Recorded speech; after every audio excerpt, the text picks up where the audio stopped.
Bad migawo mochung' ne pur kod pith mar jamni miluongo ni KALRO dhi nyime kod jolo jogo mang'awo ma oting'o mod liete, jogo modak kod ng'ol, jogo modak kod kute mag ayaki e kaunti ma Migori okang' mar kedo kod nok mar chiemo.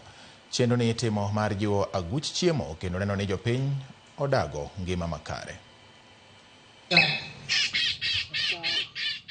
Nok mar chiemo midhiero ma piny Kenya kedo godo ka itiyo kod yore mopogore opogore mar jiwo chenro mag pur. Lipot manogol kod Kenya Bureau of Statistics e higa mar 2021 yango ni familia achiel kuom adek ma odak e reserve ok yud chiemo moromo, ka e bombe familia achiel kuom ang'wen bende ok yud chiemo moromo.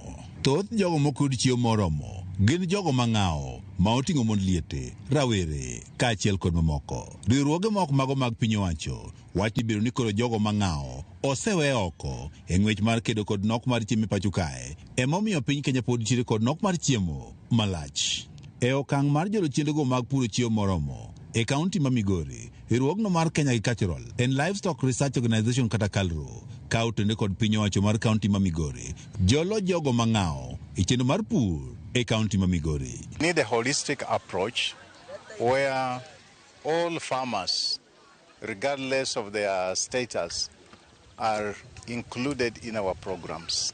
Farmers who are marginalized and excluded, when partners come together and they are able to work towards a common vision, their livelihoods can be transformed.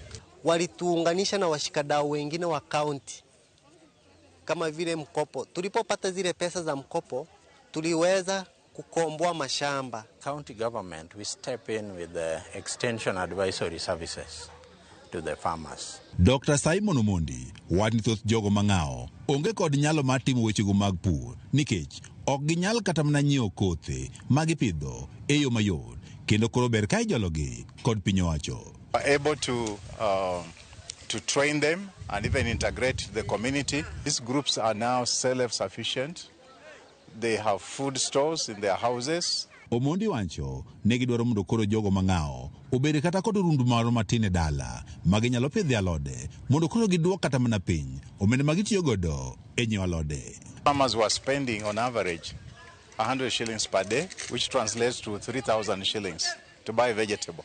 So with an intervention of vegetable, we were able to empower these farmers. E bwo chenro ni mar jolo jogo mang'awo e kaunti ma Migori, KALRO tiyo kod grubi abich ma oting'o mago mag ojende, mon liete kod kata jogo modak kod kutego mag ayaki e jologi e yorego mag pur. Niko na shamba na lima 1 acre of nyota beans.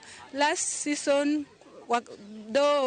season haikuwa mzuri sana kwa sababu kulikuwa na mvua nyingi. Nilifanikiwa kupata magunia 5.5 ya nyota.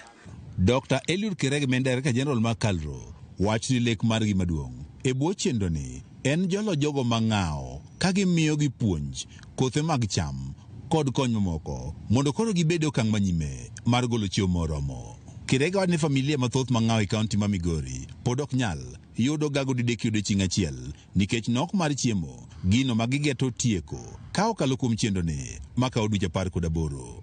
The marginalized groups are the most vulnerable, and we targeted them because they are the ones who are the most needy.